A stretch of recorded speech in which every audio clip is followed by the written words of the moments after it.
Welcome back to the United Pubcast for your Friday night pint and finally a match review so we can actually look forward to a weekend full of football and obviously more than football, the Manchester Derby, which is obviously far more important. It's obviously a big week of Premier League football, obviously with the North London Derby as well, but all things on this podcast will be focused around the Manchester Derby, and almost it is a team game, Larry. It is a collective game, but there's also another narrative, and Erik Ten Hag touched on it. It almost feels like Manchester United versus Manchester City is one half of the game. The other half of the game is Erling Haaland against Martinez. So we'll have that debate in a little bit, since I'm sure that will spark a lot of discussion in the live chat. If you are joining us live for this Friday night pint, do get in the live chat and give it all your thoughts ahead of the weekend. But Larry, it is a Friday.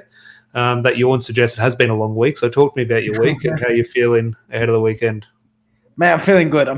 A little bit tired. It is late at night, later than we would normally do. But we thought, we'll see what the manager has to say. How long's it been since United's last match, Tom? 3 weeks? Close to 2.5 weeks? It's been a good little while. So, well, I remember the last Premier League game, our last Premier League appearance. This will tell you how far it was ago. Anthony scored on his debut. Do you remember that week when Anthony was finally Manchester United player? That was our last Premier League match. Yeah, 3 years ago. I'm pumped for this. I think it's going to be a massive game. Ten Hag looks confident. He looks calm. Like you said, he has attended many derbies in his career. And it'll be an interesting game, won't it? I'll be really keen to see the Bolchester derby.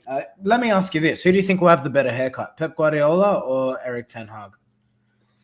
I think Erik Ten Hag takes a little bit more care. I think sometimes Pep Guardiola can get a little bit lazy, and he's sort of month to month has a bit of a different shave, where I think Erik Ten Hag is always on top of his game.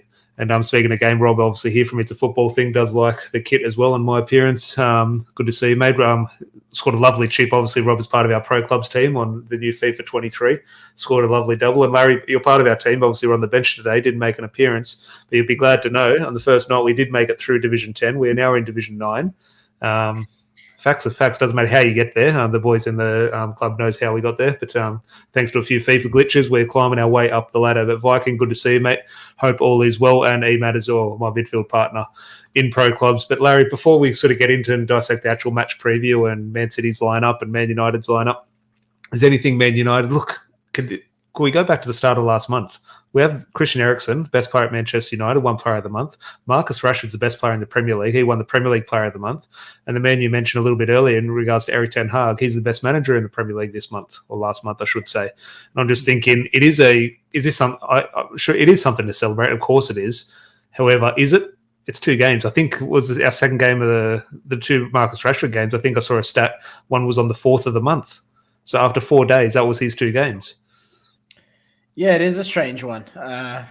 Nonetheless, I'll take it. Whatever. I'm not too worried about the awards, and Ten Hag did well to play it down. I mean, I would expect as much, but the fact that he's not getting carried away, he recognizes it's a sign we're going in the right direction, which I think it is. I imagine the award is handed out because I believe that the Liverpool match was in September. So if you consider the Liverpool, that must have been before. Oh, who knows? I've lost track. Especially this whole week since Queen Elizabeth passed away and no football, everything's sort of been thrown up in the air. But you mentioned sort of it is something Erik Ten Hag is right to sort of play down. Obviously, publicly he has to play down, obviously. But in terms of behind the scenes for Erik Ten Hag and his coaching staff and the players as well, potentially, is this something where Erik Ten Hag could really actually be thinking, hang on, I've done and worked an absolute miracle. I'm fully deserving of this award. Look at me. Because if you do look at how that season started after those first 2 defeats, considering the position we were in to where we are now, he has worked an absolute miracle. It's nothing to play down this award. Okay, yes, it comes off the back of 2 games because of the weird month how fixtures have panned out. But in terms of the job he has done, he deserves all the credit. I think Ten Hag celebrating the Manager of the Month award would be like Harry Maguire celebrating his header against Andorra. I get what Ten Hag's doing. He's clearly going to play it down, which I think is the right pragmatic approach that he needs to take. These players, let's not forget the battering that a major chunk of this squad took last season. He's going to keep things sensible. So I think Ten Hag's doing the right thing there. But what I will say ultimately is this is going to be his biggest test. We've faced Liverpool, we've faced Arsenal, we've come out well in both of those matches. Make no mistake, this is Manchester United's greatest test. Not only is this the best team in England, I think this is the best team in Europe. Favourites for the Premier League, favourites for the Champions League, and rightfully so, it has to be said.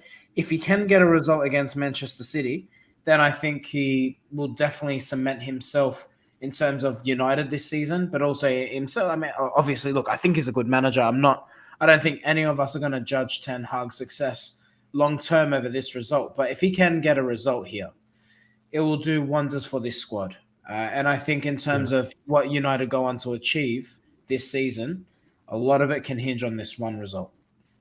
Yeah, I'll get into the statement what a result and good performance potentially means for Erik ten Hag, but just on your point in regards to, which I completely agree, my issue or my point I was making in regards to Erik ten Hag trying to enjoy this win is just he deserves a lot of plaudits. And I think, yes, he's right to publicly play it down in the media, of course, 100%. But behind the scenes, I hope people are patting him on his back and sort of letting him know what a good job he has done. Because I think looking back to what it could have been after those two defeats, all the credit in the world to the Dutchman. Now, before we get into starting 11s in regards to who's going to play, who's not going to play, who's fit, there are two players on both sides of the coin who we know definitely are going to start. And we'll just bring it up here in regards to it is a subplot to this game. You can see the headlines. If Manchester United win, you can see the headlines. If Manchester City win, you can see the headlines against these two individuals. But here, in regards to Lisandro Martinez and Erling Haaland, I'm just thinking, are we right to sort of battle these two off against each other? Because there's the previous in regards to the narrative when Dortmund played Ajax, Lisandro Martinez got the better of him.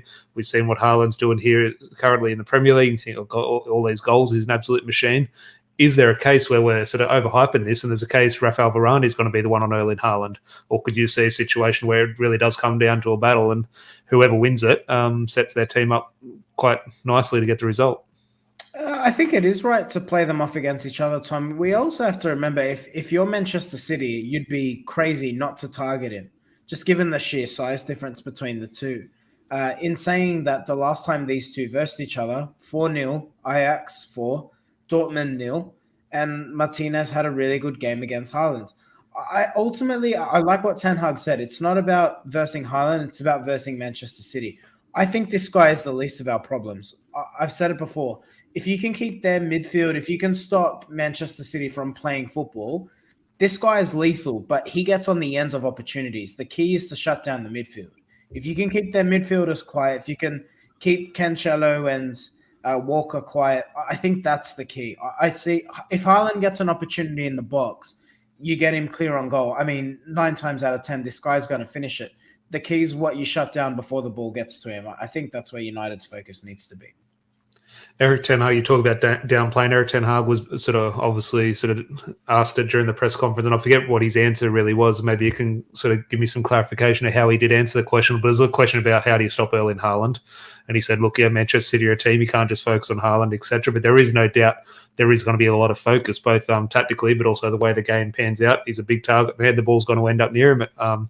Quite often, that's obviously what Manchester City will try and do. From a Manchester United point of view, whether you want to put yourselves in a defender's shoes, Varane or Martinez, or Erik ten Hag's shoes, how do you approach it? Obviously, you want to stop the supply, and that comes down to midfield and the strikers and how you defend as a collective unit. But individually at the back, Rafael Varane and Martinez, you're lining up as a pairing, whether those two individually or the manager.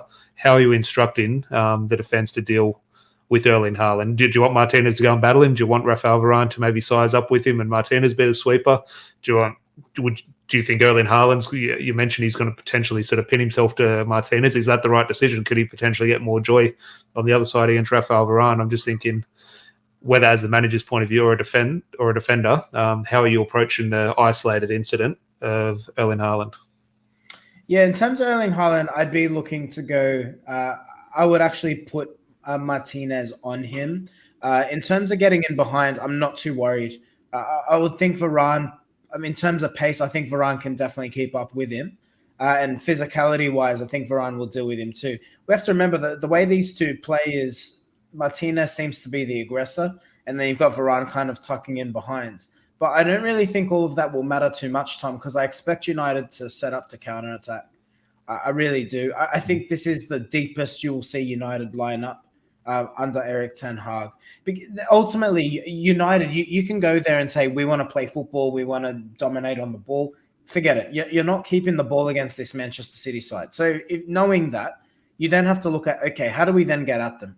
And the key is, what are our strengths? We got pace in behind ourselves. And then what are their weaknesses? their defense. They play a high line, and I think if you're looking at it that way, United are quite vulnerable if we play quite open, at least from what we've seen so far this season. So I think you set up to counter attack. If you're countering attack, I mean, Haaland won't get in behind. It'll be simply about shutting down the midfielders, man for man, being compact, and look to hit Manchester City on the counter. I think that's how you win this game. Yeah, definitely. Well, there's a point I want to bring up in regard to Paul Scholes. I'm sure everyone has watched the overlap, but just on that point there, but I just see a few guys in the live chat. Tad here saying, I think we lose 2-1, maybe 3-2, but I think we'll have a good go. Well, it'll be interesting in regards to a lot of us potentially betting money would suggest we'll potentially lose, but I think it is one of those ones in how we approach it. Is it going to be a loss like last year, or are we going to see Ten Hag's implement his style? So it will be interesting. With a shout here as well, Bernardo Silva is the one to watch out for. They're definitely right. Obviously, Haaland is the one that does stand out.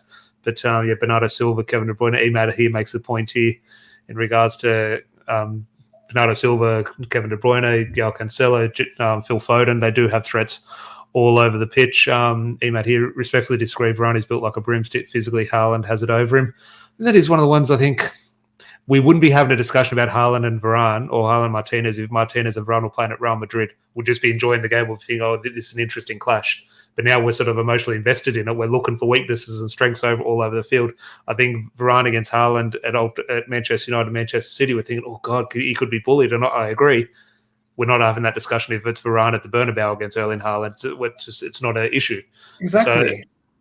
So, but look, it is an interesting one. And Erling Haaland, I think he will dictate who he wants to play against. And I think there are pros and cons in Erling Haaland's view to both those things. But you mentioned in regards to Erik Ten Hag a little bit earlier, in regards to the way we're going to set up and potentially set up and what the right way is to approach. And I've discussed with a few people in the live chat what the best way is to approach this Manchester City game. Do you sit back and hit them on the counter? We'll get into the personnel up front and if that's possible. Or do you try and take the game toe-to-toe to City and sort of get at them? And we've seen they're a little bit vulnerable this season if you do have a go at them. So it is an interesting debate. I think the monies would suggest sit back and have a counter-attack.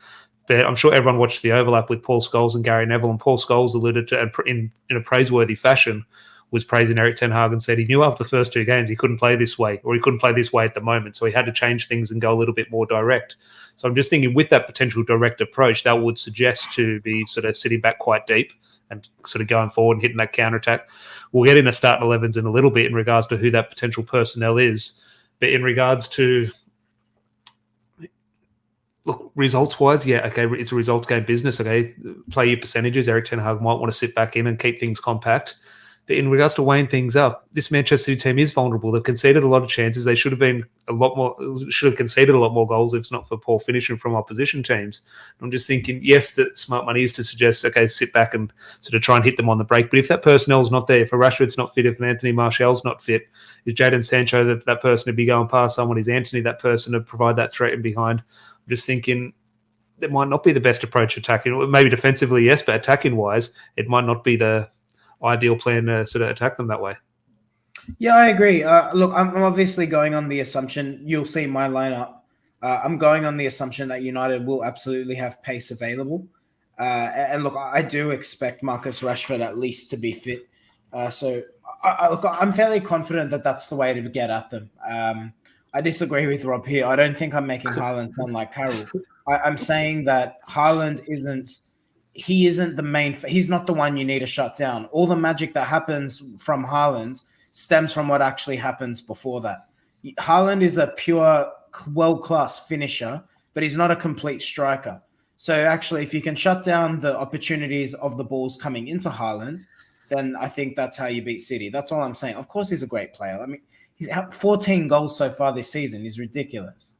Obviously, but look, I agree with both sides, but I also agree here with Robbie's first touch and all he ends up in the back of the net. I take that when I first started to read that comment, Robbie, in a bad way. Like that's how heavy his first touch usually is. As a footballer, I think he sort of, and Manchester City fans will attest to this, hasn't made them play better football. It's actually been quite frustrating as Manchester City fans compared to what they're used to in regards to Sergio Aguero usually brings the ball in and links up play. Apparently, in terms of a lot of the chances Manchester City are conceding is off the back of sort of sloppy transitions in terms of losing the ball through Erling Haaland. They lose the ball and Manchester City sort of get caught out. However, they attack so much. As I said, some of these touches end up in the goal, which I think the Crystal Palace one was the key figure in that. But before we bring up your starting 11, Larry, any other, touch on there, Martinez versus Haaland, is there any other sort of individual that we're guaranteed to see? Any individual battles? anywhere else on the pitch, or is it all down to potential team selection and fitness issues? I think McTominay's first name on the team sheet. I think he's going to be absolutely paramount. The way we say McTominay turns up for Leeds, he turns up for a Manchester derby. I think I'm going to go out on a limb and say if United are going to win this game, McTominay is going to have a hell of a match. Rewind the clock 6 weeks, please, everyone, please. It's like music to my ears. But Larry, I'll bring up your starting 11 here. And talk me through it. And my main thing, and this is not a criticism because I do the same thing every single week, I think since the third game, probably the Liverpool game, I said, okay, Christian Eriksen, I like him. I enjoy what he's doing. He's not going to play this one every single week. Even after he has a man of the match display, I say, okay, that's good. I'm thinking squad rotation. Christian Eriksen's not going to play this week. He plays every single week. With your 11 there, I agree. I think, okay, yeah, in terms of bringing Casemiro in, the one to miss out is probably Christian Eriksen. So I agree. Christian Eriksen always proves me wrong and Ten Hag proves me wrong. Christian Eriksen always plays. So I'm just thinking, I see your thinking, but I also see Erik Ten Hag's thinking, and he's not going to agree. Yeah, look, I'm not dropping Eriksen because of anything he's done. I'm dropping Eriksen because I'm looking at the opposition, and the opposition is they're going to have the ball, and I don't think Eriksen is the most disciplined in defense or off the ball. So I'm bringing Casemiro and McTominay in. And that's why I actually think I wouldn't normally start these two together, McTominay and Casemiro. I think they both offer a similar thing. Casemiro at his best, I think, can maybe be a bit more progressive with the ball. But nonetheless, I think United are going to look to be combative. You want them to be aggressive. You want them to get into the face of the Manchester City midfielders, particularly Kevin De Bruyne and Bernardo Silva. And I'll even go as far as to say Cancelo, obviously, he's such a creative threat from that left-hand side.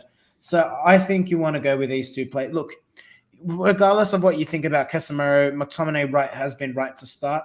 I think you don't sign these types of players to not play in these types of matches. It's the big stage. He's a midfielder, crucially. And I look, he's beaten Manchester City in the Champions League before. He knows what he'll come up against. I think Casemiro should be there. So I'm assuming there's a counter-attack. Bruno or Eriksen for me, I'm going Bruno in this type of match. I think if you counter-attack, he's got a bit more leg speed, a bit more energy about him. And look, I'm obviously going on the assumption Rashford is fit. Therefore, Rashford, Antony to provide the threat of pace in behind. Sancho will just offer us something a little bit different, can get up the defense and obviously can hopefully be a supply for the other boys. I think the Sancho one is interesting because I think everyone's going to have him in their starting 11, but it's interesting in terms of this potential, okay, can we get him behind and can we provide a threat in behind? And we think, well, okay, the layman's terms with that is thinking, okay, pace. Can we have someone who's sort of quicker than their fullbacks and sort of provide that threat? In terms of where Jadon Sancho will play, he's probably up against the quickest player in world football in terms of, I know he's not, but no one sort of runs past him in regards to Kyle Walker. So you can't combat Kyle Walker's pace with pace. You're going to have to think of doing something else. And I'm just thinking the players Kyle Walker does sort of have major problems with is good footballers. Anyone trying to go in behind him and get past him, he eats them up for dinner. I think that a player like, I remember the one player who caused him the absolute nightmare was back in his Chelsea days. Juan Mata used to absolutely run rings around Kyle Walker. Couldn't get near him. Now, Juan Mata is obviously not someone who's not going to provide that threat in behind. I think Jadon Sancho, we think a little bit frustrated at times. I think can he get in behind? Can he provide a little bit more energy sort of getting forward? But I'm thinking Jadon Sancho on the left against Kyle Walker. Ideally, you would want someone to get in behind and provide that threat and provide that pace in terms of stretching their defence. But Kyle Walker is so quick. Maybe the best combat to that is a footballer like Jadon Sancho on the left who can sort of cut inside and sort of play a bit more football rather than that counter-attacking threat in behind. Yeah, absolutely agree with you. I mean, Sancho's our equal leading goal scorer at the moment, so he's obviously got something about him. I'll tell you what, I've selected this side on the proviso that Martial isn't fit. If Martial's fit, Tom, I'd start him. I would start Martial. I'd put Rashford on the left, and I'd actually go Antony on the right. I would be looking to go with that pace. In terms of that football aspect, I get it. But I think with those three, you can be a bit more fluid. And I think... Did you have a case, a name sort of been popped around the last couple of days? I've got a lineup which I haven't included in, but a name that is popping up in discussions and starting 11s is Anthony Elanga, even potentially through the middle. Let's say Rashford, Martial out. Does Erik Ten Hag want to play Ronaldo? Let's say a situation Ronaldo doesn't get the nod. Anthony Elanga. Look, he did play in that Liverpool game, which is obviously one of our better performances this season, or biggest performances. I'm just thinking, I'm not calling for Anthony Elanga to start, but physically, in regards to, he's someone who can muscle about in regards to defenders. I know he doesn't look sort of a big figure, but he is a physical player in terms of the way he plays the game. Is there a case that Erik ten Hag could find a spot for Anthony Elanga somewhere? Not against Manchester City for me. I think they're too good a football side. Liverpool, I understand, because Liverpool, you know, with all due respect, James Milner wasn't playing in the midfield. Like, this is a different caliber of team. You know, you need good football. Like you said, I think Trent Alexander-Arnold is a poor defender. Kyle Walker's a good defender. Like you said, you want good footballers who can beat him in terms of a dribble or a trick or a little bit of skill, something along those lines. I don't think Elanga is going to offer that threat, and for that reason, I wouldn't be selecting him.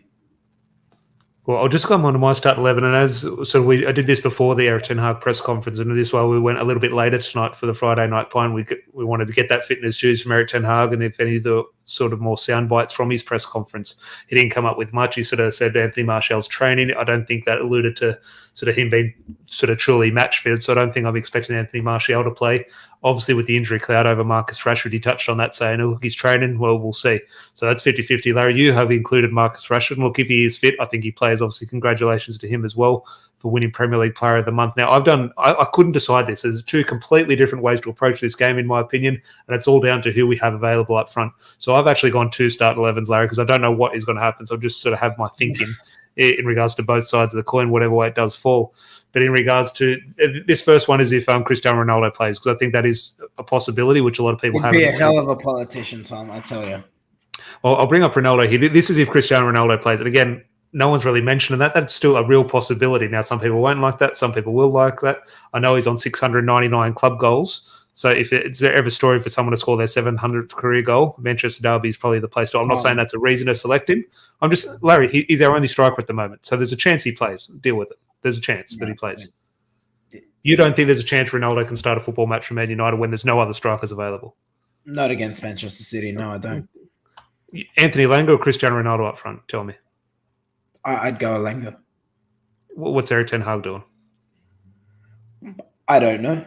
Well, I think there's a situation to say there's no chance of Ronaldo playing. Look at the weaknesses of Manchester City. I'm not saying Ronaldo should play. I'm saying to say there's no chance of Ronaldo starting up front when there's no other strikers. I'm not saying, mind you, this isn't me saying Elanga's a better player than Ronaldo. Of course he's not. But I just think the way City play, I don't know if Ronaldo up front is what you need. Look, I completely agree. Look, I completely agree. I'm just saying to say there's no chance of him playing, I think that's wrong. There's a chance. I think he'll play. I just don't think he'll start. Yeah, no, there's just a solution. That is what I'm thinking. I could see a case where he starts Elanga and brings Ronaldo off the bench. Why? Look at him, man. Like he thinks it's hilarious. I mean, we saw it against Liverpool. He started Elanga over Ronaldo. He's literally done it before. Who's to say he won't do it again? Larry, listen to me. I'm saying, is there a chance Ronaldo plays? That's all I'm saying. There is a chance he plays. That's all I said. You said there was no chance. No, I don't think he starts. I really, I think if you're asking Ten Hag to choose between Elanga or Ronaldo right now, I actually think he'll choose Elanga. I really do. Larry, I am not disagreeing. All I'm saying, there is a chance Ronaldo plays. So that is why, if this situation arises, that's where I'm just thinking I can see it pretty much staying the same. And Ronaldo obviously plays the game in a different. If you agree with me, why have you got Ronaldo starting and you just put Elanga out there? Well, here's go on to my other one. If Ronaldo doesn't play, I'm not saying start Ronaldo. I'm saying there is a chance Erik ten Hag plays our only fit striker. If Rashford is out, we don't have any strikers. There is a chance our other striker plays. Now, I wouldn't do that. This is a situation. Now, I wouldn't say I'm expecting this as well, or I would do this. In regards to this sort of case you made for Casemiro to come in, I haven't included Casemiro in this 11. A way to get Casemiro into this 11, in my opinion, without playing Ronaldo, is something which we did see on the first game of the season in that false nine situation. In regards to protecting that back four, I think that is a way you can get Casemiro and Scott McTominay in. Now, how does that suit that front three? How does that dynamic work? What threat does that provide Manchester City? I don't know. Look, it obviously didn't work against Brighton. That doesn't mean it's going to work against Manchester City. Doesn't mean it's not going to work. I don't know how that would unfold. But in regards to getting that, which I think he does want in regards to Casemiro and McTominay, I think you can do that by playing Bruno, because in regards to bringing Casemiro in, the simple math says you have to drop one of Christian Eriksen and Bruno Fernandes, which I don't think Ten Hag wants to do. So he wants to keep Eriksen and Bruno in. Well If he wants to keep Eriksen and Bruno in and bring Casemiro, I think the only way to do that is through a false nine. I like what you're thinking. I agree with your deployment of Eriksen and Bruno. I agree that Bruno would be the false nine in this scenario. I think this could also work. I really think that's an option. And you know what? I think this is more of an option than Ronaldo starting. Absolutely, this is. I think this is more predicted than my first line. Maybe my first line is potentially more preferred. I think this is more predicted in regards to what Erik ten Hag is thinking. Because as I said, I don't think there's a right way to. Now there obviously is a right way. We'll know that if we win or lose. I just don't. As a manager, I wouldn't know how to approach this game. Do you go at him? Do you sit back? So I think this is almost a little bit best of both worlds. I guess good footballers on the field. It provides a defensive screen for the back four. Let me ask you this then, Tom. Assume everyone's fit. I want you to assume Martial's fit, Rashford's fit, Ronaldo's fit. Who are your attacking players? Because I've obviously selected my side based on I don't think Martial's fit. You've selected your side based on there could be a doubt over Rashford and Martial. So assuming everyone's fit, what do you go with? It's a tough one. I think Anthony's a sticking point in regards to we want Anthony to be brilliant because he's Erik ten Hag's man and he's a £100 million player. In terms of what we have seen, there's a very strong case to play Sancho on the right over Anthony. I want to play Anthony because I think that's what Erik ten Hag is thinking. So let's say I play Anthony on the right. I'll go Martial through the middle. That obviously leaves Jadon Sancho and Marcus Rashford on the left. I've just made a point in regards to Jadon Sancho being far better suited to play against Kyle Walker. However, I think in terms of the threat and the way Pep Guardiola would potentially find the fear of Marcus Rashford on the left, I could potentially see, and in terms of he's obviously sort of good record in Manchester derbies as well, I could see a situation where Marcus Rashford is better suited on the left-hand side in this game. Now, again, if I was playing Football Manager, I'd probably play Sancho, Martial and Anthony. In terms of the threat, in terms of putting a little bit of fear in Pep Guardiola, potentially Marcus Rashford on the left. But I think that if all match fit and everyone's sort of bouncing ready to go, the answer is Anthony Martial through the middle for me. Yeah, agree 100%. The only swap I would probably make, I agree with Rashford on the left. I'd probably put Sancho on the right and I'd drop Anthony. In regards to this point here, and this obviously everyone thinking about that first game, even brings up Bruno playing false nine, we might as well play with 10 players. Going back to that first game of the season, they sort of shared their role 5 minutes here, 5 minutes there. Again, I don't think false nine is the answer, but I think it's potentially a situation. If is that situation, who's better suited to the false nine, Bruno or Christian Eriksen? Or someone else? Could you see an Anthony playing there or a Jadon Sancho? Who's best suited? I think Bruno definitely could suit that role. I mean, we have short memories, but if you think of all the great goals that Bruno has scored, it's come as him thinking as a striker, really. He puts himself in attacking positions, and I think that's I think people picture Bruno at the moment, similar to Maguire, but to a lesser extent. They've both got this, people have an image. Like, people think of Bruno, and I think they just think of him losing the ball. And I understand it, but that's where I think some of this criticism is coming from. But if Bruno's on top, you have to remember, if you're setting up to counterattack, there's no one I want in our side more than Bruno Fernandes delivering that killer pass. I think Eriksen's got a more, how do I describe this, Tom? I think Eriksen's a more silky footballer than Bruno is, but I think Bruno's more effective. I know we say this every when you brought up your starting 11 in regards to every week. Now, I'm not dropping Christian Eriksen at all. I think he's been fantastic for us. As I said, he's been our best player in this past month. And I think rightly won the Man United's Player of the Month award. However, in regards to when I'm putting these starting 11s together with a view to, I'm sure we're playing in a couple of days after this. We have so many games coming up in the month of October. I see a situation where, there's one player got to miss out, probably Christian Eriksen here. However, I've thought that every single week this season, and Erik ten Hag obviously plays great trust in him. So in regards to, you do sort of argue correctly that threat that Bruno Fernandes does provide in terms of sort of hurting the opposition, in Erik ten Hag's eyes, I definitely think he does see that Bruno Fernandes. Obviously, Bruno Fernandes is playing just as much, and he's obviously the captain now. But I think he sees the threat of Christian Eriksen just as highly, in my opinion. Yeah, absolutely. I love Christian Eriksen. What a player he is. I just think I love what Eriksen offers deep, and I wouldn't want to. And like we've said here all along, if there's a point in the game where I think United absolutely should first and foremost set up to counter, if we find ourselves behind, there is no one else who I would want other than bringing Eriksson on to play that little bit deeper and be a bit creative. I just think he's the only person in our squad capable of doing that. So I would rely on him in that sense. I just think, like I said, because he's been deployed as a deeper midfielder, Bruno's our first choice captain right now. That's the only reason I'm leaving him out. Not because of anything he's done wrong, but you just have to assume we're not going to have the majority of the football. You want to go with two trusted defensive midfielders. After all that, after you brought up your starting 11, a little bit of debate over my potential two starting 11s. After all that, and hearing people in the live chat and sort of our thoughts sort of being dissected, is there any? Let's say Marcus Rashford is out. How are you then approaching in terms of the front three? And that obviously might affect the midfield as well. But let's say a situation arises where Marcus Rashford is out. You're Erik ten Hag. What are you doing? I don't think he'll start. I was going to say I don't think he'll start Martial, but Martial's out for me. If he hasn't been playing for this long, he hasn't played for a long period of time. I think you're right. If Rashford's fit, Rashford starts. Absolutely. Yeah. I think he's, in terms of the attacking options, I think he's the first name on, well, Bruno's the first name on the team sheet, but I think Rashford. I thought Scott McTominay was. Mate, everyone's the first name on the team sheet at the moment. I'm in love with the whole squad. But no, but I'm saying purely in the attacking third, you'd have to think it's Bruno. And I think in terms of like that front three, it'd have to be Rashford, wouldn't it? I'm giving you the scenario though that he's not fit. He's not, maybe he's on the bench or not included. There is that real situation, and I'm just thinking, look, we can sort of draw this into a wider discussion in regards to recruitment, ownership, everything. Here we are, Anthony Martial and potentially a left winger / striker in Marcus Rashford is injured. What do we do? It's an absolute nightmare. Okay, bring a 38-year-old off. But that's what I mean in regards to there's narrative, or not the narrative, the situation around him. 38-year-old coming off the bench, maybe he's not quite at it.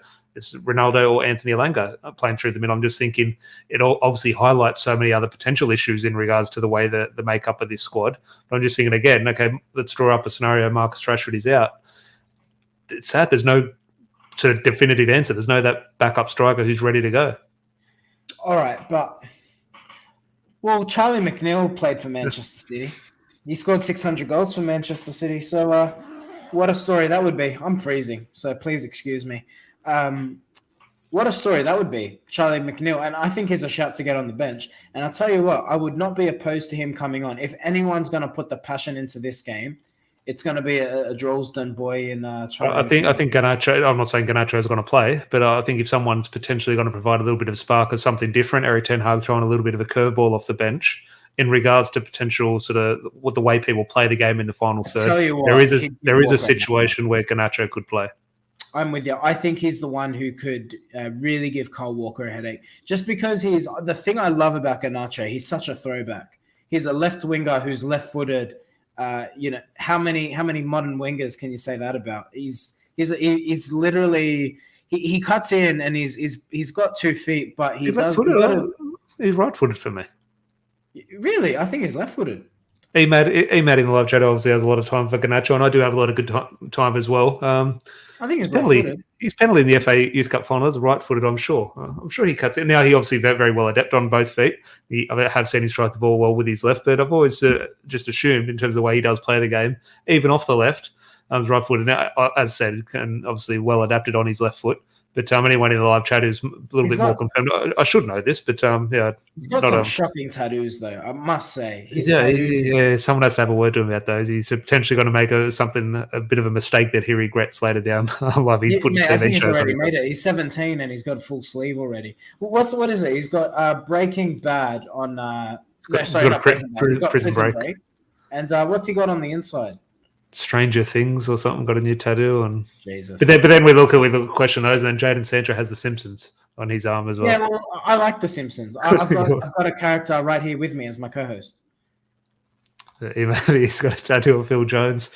A name here, look, not going to play Larry, but in regards to this upcoming month of October, Zidane Iqbal needs a run just for the sake of Erik ten Hag showing a little bit of patience and showing a little bit of belief. And sort of rewarding him for his sort of fine form in pre-season and sort of obviously staying around the first team in regards to training. He's obviously doing enough to stay in the first team setup. Ultimately, you just need to be rewarded. Whether that comes in the third round of the League Cup, I'm not sure when that fixture against Aston Villa comes around, or Europa League game against the Cypriot team. He needs a chance, even if it's 5 minutes on the bench, 5 minutes off the bench. He needs to be rewarded in some way. I'm sure he will. He wouldn't have been kept around as part of the first team setup if there wasn't hope for him. Charlie Savage went on loan, didn't he? That is a good question. Again, I should know that. I know he was looking at a loan. Was he Hannibal went on the loan? Do let us know. Actually, I'm disgusted with myself that I don't know that. Do let us know Charlie Savage's latest situation. I should know that. I don't think he got it. I think it was he wanted to get it. I don't think he actually ended up going. I mean, he's young enough. I don't think it's the worst thing in the world if he is playing under 23s this season. Stay in the first team setup, get a couple games in. In saying that, I think Sedan Iqbal's got a good opportunity to force his way into this squad, simply because he's in the mold of Eriksen, and currently Eriksen's the only player who can be that deep line, who can create from deep. I think Iqbal's got that same capability. So for that reason, I'm gonna say he's definitely gonna get an opportunity, and it's up to him to take it. I think by the end of this season, Tom, I think Garnacho will overtake Alenga in terms of squad order. Iqbal might be a season too soon for him, but if he can be a mainstay of the first team squad and make 5 or so appearances by the end of the season, I think he's in a good place for next season. Yeah, definitely. Well, there is always that one player who maybe doesn't have a breakthrough, but sort of cements himself as a first team sort of member of the squad. And obviously we haven't seen that yet, but it is a long season and a unique season. So fingers crossed we can be having a very positive discussion about one of the academy players later on this season. But Larry, before we start to wrap up and just discuss one or two other things in regards to was the match preview at the start of this podcast, we're not great on score predictions, but after all the positivity, we're going in there with a bit of momentum. Yeah, we're happy we can see a situation where we can get the result. However, at the end of the day, even if Man United play the perfect game plan and play really well, there is a situation Manchester City still win. I think, in my opinion, you alluded to it as well, potentially the best team in the world at the moment. I'm just thinking, yes, we are happy, we're excited. There is a chance we lose this game, unfortunately. Now, if I was betting, I would say we'd lose, maybe 2-1, 3-1. The hope in me says we can potentially get a draw. You'd love a win. Obviously, what a win would mean is I think you could do a podcast for a week in regards to discussing what that means for Erik ten Hag and the players. It's one of those ones I'll be very happy with the draw. If we go there, and even if we lose, I hate doing this. If we lose but we perform well, I don't care. Obviously, if we lose, I'm going to be frustrated as hell. I'm going to hate it. But if we do go and sort of lose in a better fashion, which I hate saying, but everyone's thinking it, in a better fashion than we did last year, and we see something, at the end of the day, that's all I can ask. Because after those Manchester City losses last year, what we all sit here and say, don't care about the performance, don't care about the results. I want to see players who put in and fight. I want to see something on the field. Ultimately, that is all we ask for. So I'm thinking, just what are you sort of looking for in regards to a result? I think we can get a result. So, I would be disappointed if we didn't get one. Look, I do agree with you. I think substance is going to be the most important thing here. So even if you don't win games, so be it. I mean, we saw it under, for many years. United were winning premiership titles, and even in the games we lost, we created opportunity after opportunity. Now, if it's that kind of match and it's one where you say on another day, if United take their chances, they can win, then, I can definitely forgive that. But if it's a case of they just dominate us in every aspect of the game and we don't get a sniff, then, obviously that would be a cause for concern. But, it'll be really interesting to see how Ten Hag approaches this one. And I think the thing that we haven't spoken about, Ten Hag obviously spent time with Pep Guardiola as his number 2 at Bayern Munich. So I think if anyone's going to know Pep, it will be Ten Hag. And I just hope that for that reason, the Dutchman doesn't do what Pep Guardiola does and tends to overthink. I want him to just play to United's strengths as opposed to, trying to be creative with it. Yeah, definitely. Tad here. We'll start to wrap up, but if there's anything else in the live chat you do want us to discuss, when you wrap up, do get it in the comments, and Larry and I will be happy to discuss it. But Tad here is saying the win would be nice, but I don't think any United fan will be surprised if we lost. Just hoping to see some team spirit and togetherness to still be there and the willingness to work. Definitely agree. George, good to see you, mate. Hope Friday is treating you well. and he matters well. You look at Arsenal's fans after we beat them; they were still proud of the team because Arsenal gave us a fight. All our losses are embarrassing, so yeah, performance and fight counts for lots. It's a good shout in regards to we didn't sort of take that sort of view of it in regards to how Arsenal felt. But even as a Man United fan, I did watch that Arsenal performance and think, okay, yeah, you lost. Okay, Arsenal lost, Man United won. That feels great. But I did see that Arsenal performance. To be fair, that's the best I've seen Arsenal play at Old Trafford in 15, 20 years. They did do quite well. I think they did show us something different. Now, obviously, the frustration is going to be there when you lose games, but I think there definitely is something in regards to potential, especially, Image, right, in terms of the way we have lost these games in previous seasons. We haven't just lost, we're being embarrassing, and I'm just thinking that needs to change. Fingers crossed. And look, I saw it a couple of weeks ago against Brentford, for God's sake. So hopefully Erik ten Hag has fixed it in regards to here. But as said, the Friday night points are just one or two sort of random topics as we sort of start to wrap up the pod. Larry here, question from Viking.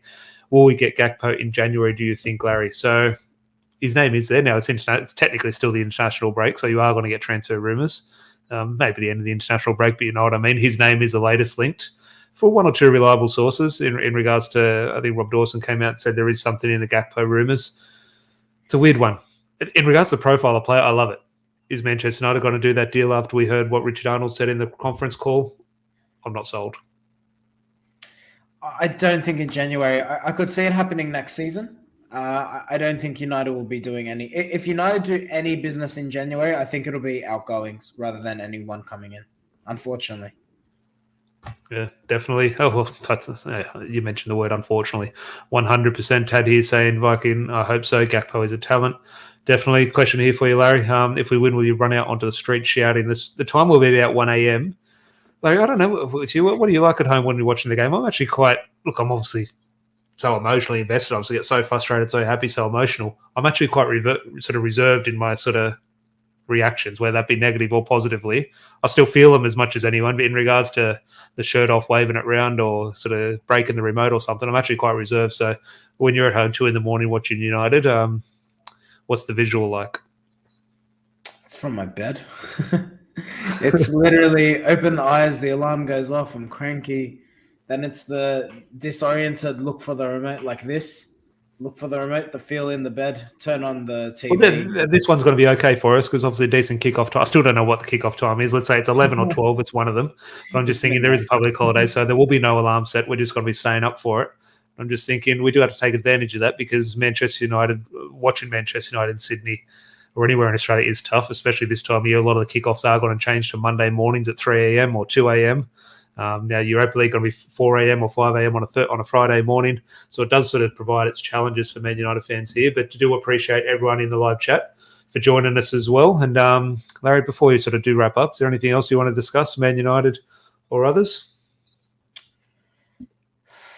I'm trying to think of any other football news. Has anything sort of real been sort of happening around the international break? Has there been any managers? No. I think Watford has sacked 2 or 3 managers in the break. I'm just trying to think, is anything else sort of... I'm not sure. It has been a bit of a quiet international break. Is injured. I don't know if he is injured, I wonder if Ten Hag's doing a bit of craftiness here and thinking, I need to pull him out of the limelight a little bit. It did look like I did see the incident in the England game at the end. They showed a bit of a highlight page. It did look like he did pick up a knock with a couple of minutes to go. Then obviously that footage of him limping out of the ground. I'm just thinking people were sort of very skeptical of that. Forgive, he's limping. Like, a lot of people saying he was faking it. Obviously, one of those ones when you have a bad game, you sort of limp off to sort of make a bit of an excuse. But there is the sort of very real possibility that he is injured, and obviously we don't want him playing. So okay, you could take that as a good thing. But ultimately, if Rafael Varane or Martinez get injured, you do need a centre back. And I don't know what the situation is with Victor Lindelof. Have we seen Lindelof this season? Yeah, he played against Sheriff.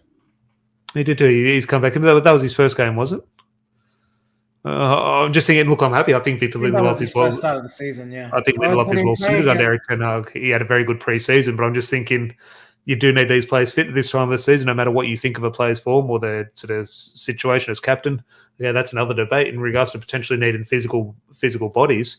We're going to need Harry Maguire through this month. Yeah, look, I like what Ten Hag said as well in the press conference. I think we haven't touched on Maguire. I think Ten Hag is, playing the game a little bit. I think it's obvious that. Look, I'll be amazed if Maguire's a United player next season. I think it's just the end of the road for him.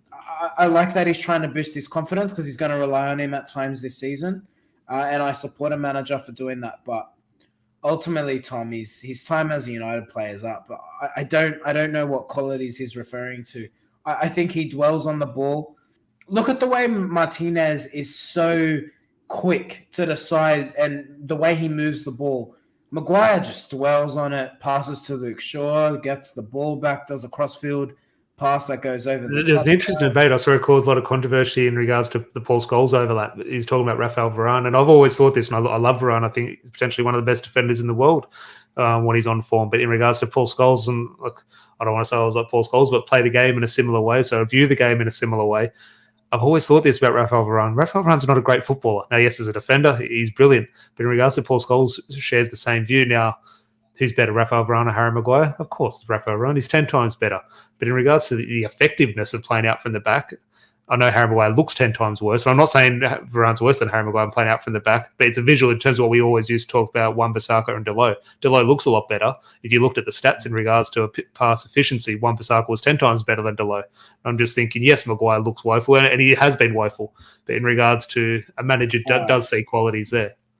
I think you and Paul Scholes are having a howler. I think he's great. I think he's just. Oh no, I think he's great, but as a footballer, he's unorthodox on the ball. But I wouldn't say he's poor. I think he's actually decent on the ball. Like every time he's under pressure, he finds a way to get the ball away and release. He might be a little bit like Wan-Bissaka. Probably looks a little bit worse than what he actually is. Yeah, I think that's what it is. I actually think he's got quite a good touch. And if you followed him when he played for Real Madrid, he had a long ball in him too. He's good on the ball, Varane. I think that element of his game's a bit understated, but no, I'm going to disagree with Scholesy there. I think Varane's a good footballer. Taddy with a good one, overdose on the toe sucking has gone to his brain. I urge everyone to go and watch the overlap with Paul Scholes. It definitely was a good listen, and there was obviously some serious topics in there discussed, obviously in regards to his family and his young son Aiden as well. So I urge everyone to go and have a listen to that. But Tad didn't know this. Obviously lives in Manchester, lives 5 minutes away from the Etihad. Hates City home games. All I see is blue. Well, Tad, unfortunately, but you've been so close to the Etihad. But I do appreciate you joining us from Manchester, watching us on the other side of the world.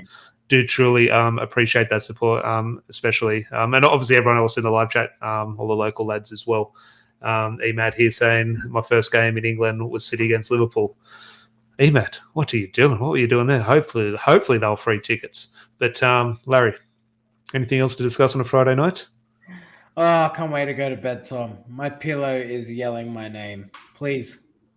I thought you were going to join me and a few other guys in the live chat for another session of Pro Clubs on the old FIFA. Not a chance. Can I say that new FIFA? I'm not a fan. I'm not vibing it. No, FIFA's FIFA. It's been the same since like FIFA 12. No, but the passing just feels weird. Maybe I just need to get used to it, but can't say I've loved it so far.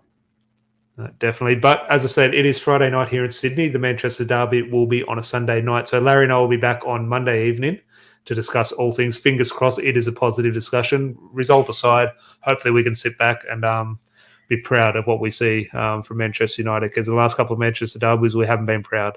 I think that's what we do need to get back to. But until then, Larry, hope you have a good weekend. Hope everyone in the live chat does as well. Make sure you do leave a like on the video on your way out. That would make us very happy. And if you are new, could subscribe. That would be great. And until then, have a good weekend. Cheers. Cheers.